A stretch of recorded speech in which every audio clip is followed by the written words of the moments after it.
Hey y'all, welcome back to another episode of my favorite little prompt book. I know it's been a while since I've done one of these, but we're back and better than ever, and get ready for 4 exciting pages today. I cannot believe it's episode 20. What? But yeah, I hope you like it, and let's get into it.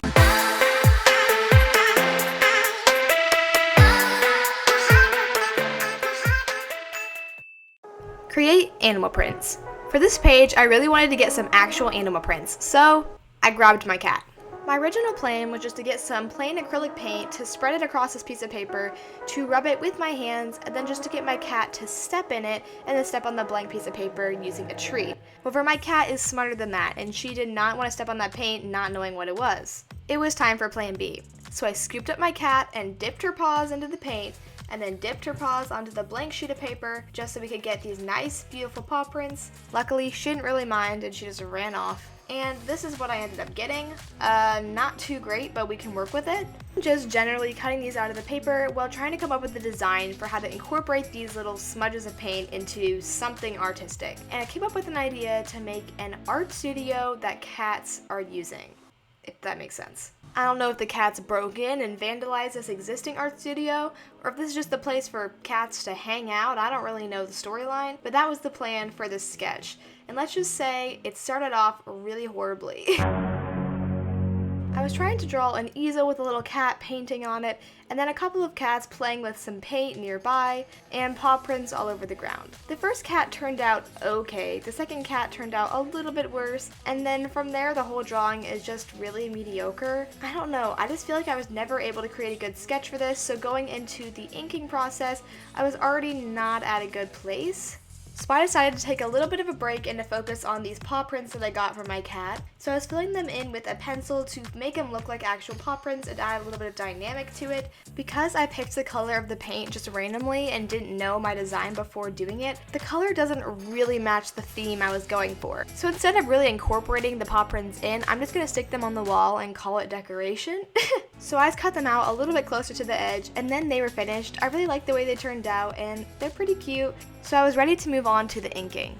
Now I'm using a micron fine liner to go over all of my pencil drawings. Looking back, this is really where the bad art solidified. So once I powered through that part, it was time to move on to the coloring. This part was actually a lot of fun because I made the middle cat look like my cat Clara, which was pretty fun and pretty cute to do. I actually do not mind the coloring to this. I just feel like the overall concept and the art is just like not good, and that's really what brings this drawing down. The coloring and the colors and the design idea, it all works. It's just something about the execution I don't like. Maybe I need to calm down a little bit about a drawing. I just hate it so much. Well, at least there are some aspects to this I like. I do like the drips on the art studio. I do like the aspect of my cat's paw prints being in it. And I do appreciate that little calico cat in the corner. But overall, my opinion on this page is frankly negative, and the fact that the glue made the pages all wrinkly did not help. As you can see, I'm very angry with this page. Well, I tried. Next we have create a reminder. Write something you should always remember. And this page is actually a collab with Artsy Caboodle, so thank you so much for doing this collab with me. We decided on a rainbow theme, and I thought this was so convenient, not only because the last collab I did was black and white, so this is kind of like the opposite, but also because it is Pride Month, so I decided to do a Pride themed page because why not? So when I came up with the concept for this page, I was so stoked because not only do I love doing rainbows, but I also love doing big lettering like this. I just find it so fun. I was really into calligraphy for a couple of years, and this was just so much fun to blend all these really fun colors today, along with the really amazing message that goes along with it. And then we also have the inclusive pride flag down at the bottom right hand corner. And then at the upper left-hand corner, we have a little pride heart thing with a rainbow stretching across the back. This page is also just super satisfying to look at because the colors go so nicely together. However, I did feel like the love is love and the pride and the background rainbow were kind of all blending together. So I brought out my metallic silver Sharpie and outlined the parts that were connecting, and I ended up just outlining the entire words love is love, and I can just say that it made it look so much more defined and made it pop so much more, and it was a great decision. Along with that, I also pulled out my gold metallic marker and added a couple little stars to add a little extra sparkle to the page. And I ended up kind of getting ahead of myself and doing a lot of extra little metallic outlines. I just couldn't help myself. And then I added a little note that says that this is a collab with Artsy Caboodle in the corner. And then I also added the date right next to the prompt. Then I just cracked open that Mod Podge and added a thin layer of matte Mod Podge across the entire page, making sure to use a protective sheet just in case so I didn't get it all over any of the other pages. And after this was all finished, this page was complete. And I love this page so much. It is so beautiful, it is so fun, it has a great message, and thank you so much again to Artsy Caboodle for collabing with me. Make sure to go check out her channel right now, link will be in the description. Create a mini book. Use the template to create a mini book. Rip out page 53, cut out each of the 3 rectangles, fold each piece in half, stack the pieces on top of one another, and attach them on the folded line by stapling, sewing, or gluing. Let's just say I've been looking forward to this page for a really long time, so I was so excited to rip out page 53 and get started. The next step after ripping out the page was to cut along the black lines, and I kind of cut inside the black lines because I didn't want to be able to see the black lines while the book was actually put together, if you know what I'm saying.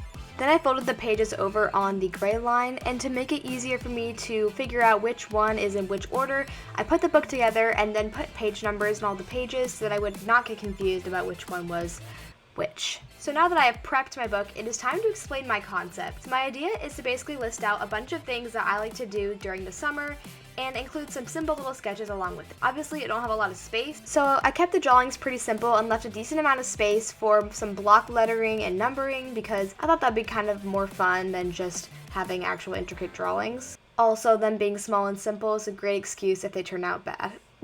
Moving on, I'm using my same micron fine liner to go over my pencil. I love this step because not only is it super mindless and easy, but it really pulls the whole thing together. Okay, I need to stop. What am I doing?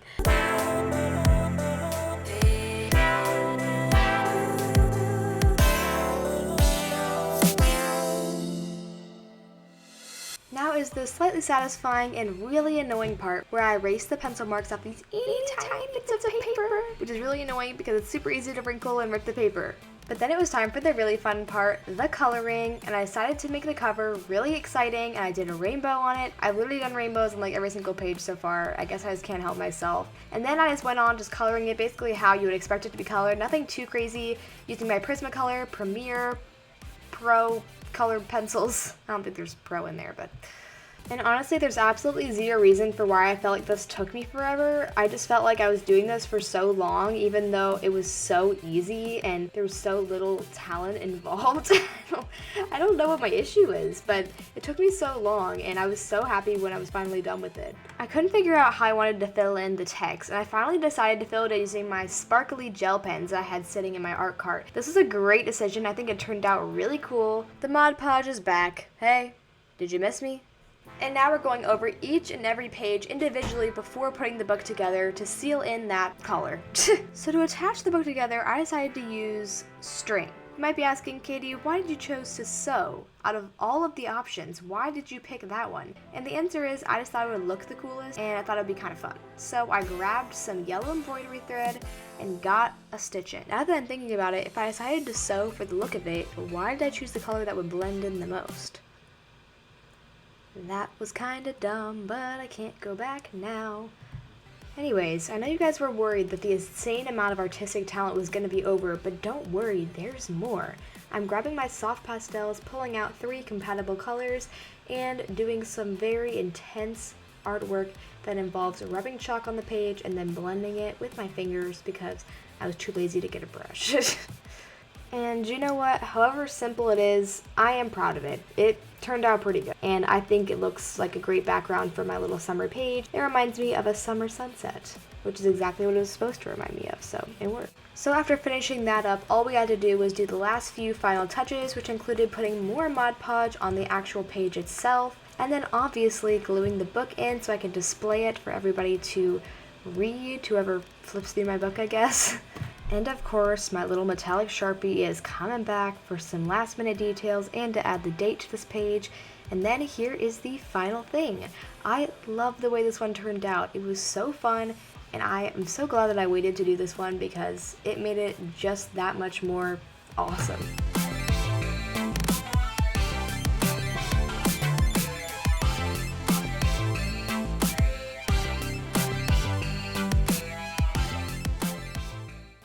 Date reflection. Dedicate this page to your past self.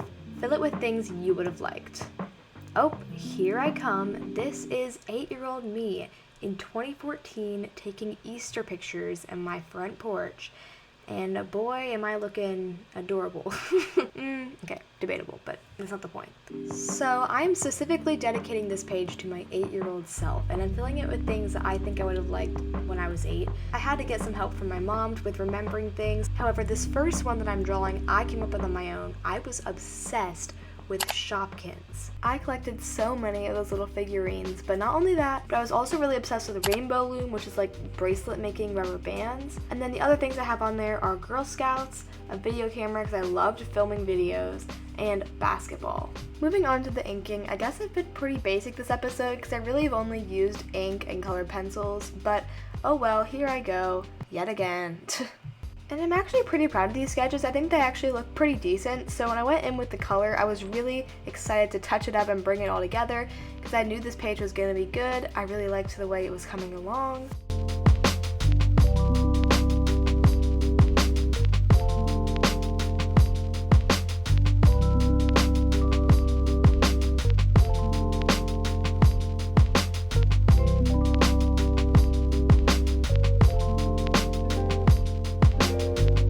Once I finished all the coloring, it was time to bring my photo back in here and to glue it into the book. And then once it was all glued in, I wanted to add a few little details of my micron to kind of add arrows and give it a little bit more of a dynamic.